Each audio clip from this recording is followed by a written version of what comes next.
What's up, guys? Welcome to your 14th, I think, PHP tutorial. And today I'm going to be talking about a special kind of loop in an array called the Foreach loop. Now, if you learn the last array, then you're going to thank me so much after you learn this one, because it's 100 times easier. The reason we would use the last one when we had an array is when we wouldn't exactly want to list every single element, and we wanted to increment it by 2, or we wouldn't want to start with the first one or anything like that. But each time you just want to plain old just spit out elements of array one after another, there's a 10 times easier way to do this. So first of all, let me just create a basic array, and you can do this either two ways. I'm gonna use the first one we learned about, so I'm gonna just say 1,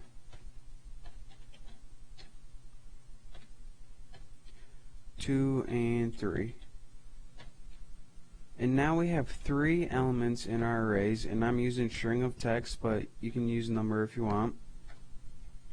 And the last time we used just a basic for loop, but this time we're going to use a special thing called Foreach.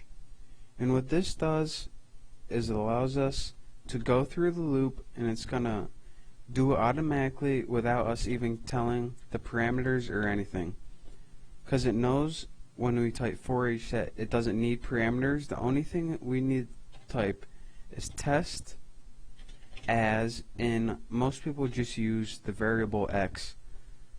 This first one has to be whatever array you're wanting to loop through, and this variable x we're going to talk about right now.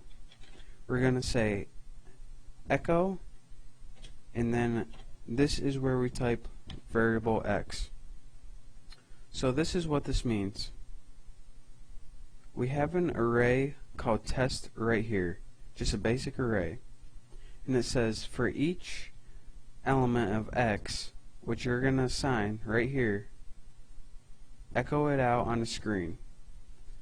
So every test element in the array, echo on the screen. And of course, just end the semicolon right there to let them know it's ending line. Save it, and as you can see, it echoed it right on the screen. 1, 2, 3. So as you can see, it's still the last time where you had to type a bunch of parameters like x is equal to 0, define it, then less than or equal to.